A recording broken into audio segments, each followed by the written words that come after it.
C'est le moment de la culture du cinéma aujourd'hui avec le retour sur grand écran d'une des actrices françaises les plus sympathiques. Regardez. Vous êtes nouvelle dans l'association? Non, je suis animatrice. Vous avez dit qu'elle allait nous distraire. Sur la droite, après champ pommier. Y a pas de champ de pommier! Y a pas de champ de pommier! Monsieur, vous connaissez... Non. Monsieur? La victime, Fabrice Lunel, est plongé dans le coma depuis son arrivée. Il n'est pas mort.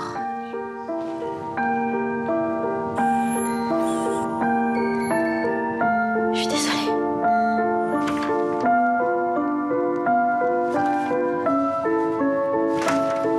Je suis sûre qu'il y a plein de belles choses qui vous attendent. En tout cas, je vais tout faire pour.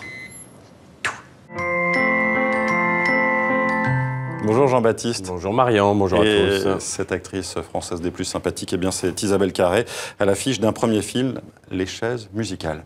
Oui, Les Chaises musicales. Isabelle Carré, ça fait quoi? Une vingtaine d'années qu'on la voit au cinéma, qu'elle promène sa silhouette juvénile et sa chevelure blonde. On peut citer quelques films, notamment, je ne sais pas si vous vous souvenez de ce film qui s'appelait Les Sentiments de Noémie Milowski, avec également Nathalie Baye et Jean-Pierre Bacri. Et puis également, plus récemment, Les Émotifs Anonymes, très joli film de Jean-Pierre Méris avec Benoît Poelvoorde, où il jouait ces deux personnages, deux timides, maladifs. Alors, ça n'empêche pas Isabelle Carré de continuer à faire confiance à de jeunes cinéastes. Des premiers films, c'est un premier film, vous l'avez dit, signé Marie Bellhomme, Les Chaises musicales. Qu'est-ce que c'est en gros l'histoire? C'est l'histoire, vous avez vu dans cet extrait de bande-annonce, une animatrice un peu musicienne, mais pas trop, en revanche très maladroite, on pourrait dire une sorte de Pierre Richard au féminin. Une animatrice, c'est ce qu'elle dit. Une animatrice, exactement, c'est ce qu'elle dit au début de la bande-annonce.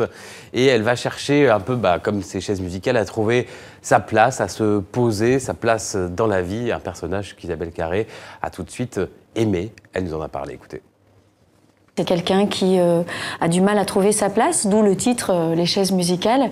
Elle danse d'une façon un peu chaotique pour la trouver.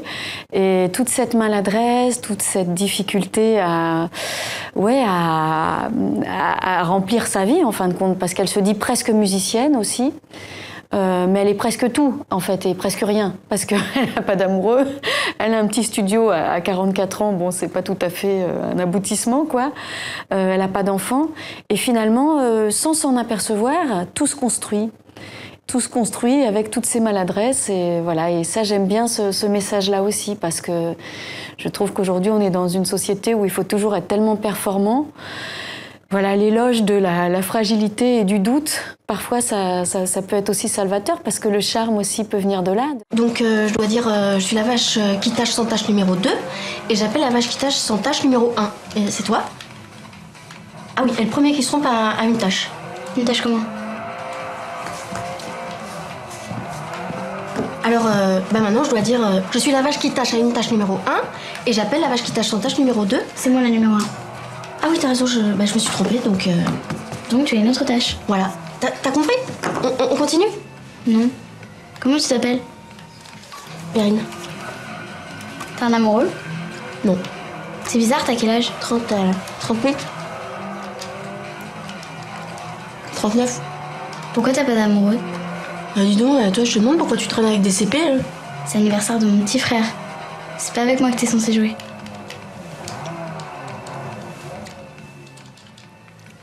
Les Chaises musicales, Jean-Baptiste, c'est donc en salle la semaine prochaine en France et en Suisse. Et vous nous le recommandez, hein, on l'a compris. Oui, alors, juste un petit mot auparavant, Marian.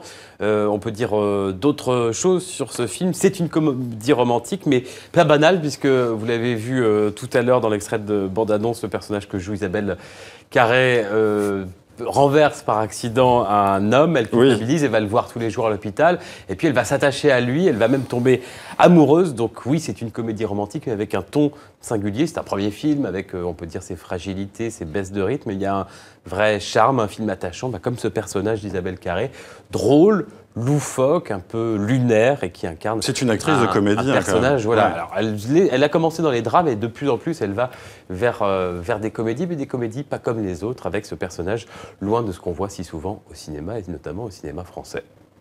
J'aime bien l'humilité de ce personnage.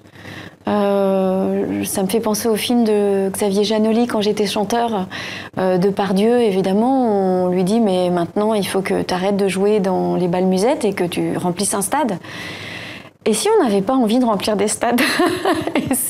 et si on était bien, en fait, ouais, comme ça, dans un petit village, à donner du bonheur aux gens, là où on est, à la place où on est. C'est un film qui parle de ça aussi. Il est où mon père? C'est vous qui remplacez Fabrice? Oh, le pauvre. Qu'est-ce que tu lui veux à mon père? Rien, je le trouve chouette.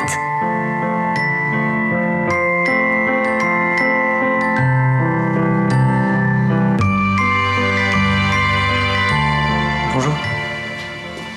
On m'avait dit qu'il y avait de la famille, mais je pensais pas que c'était de la famille proche.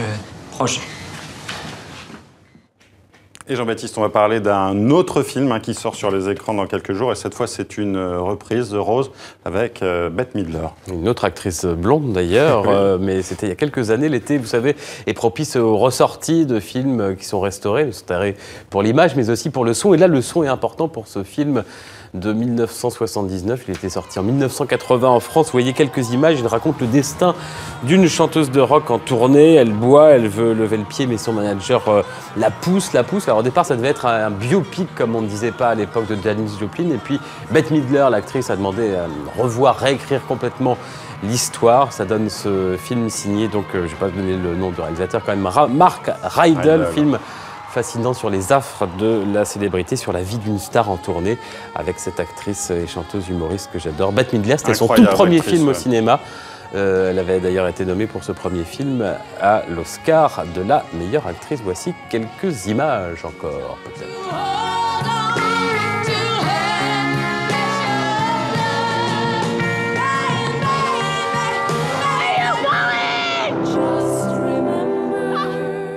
The Rose avec Bette Midler à voir donc cet été. Merci Absolument. Jean-Baptiste.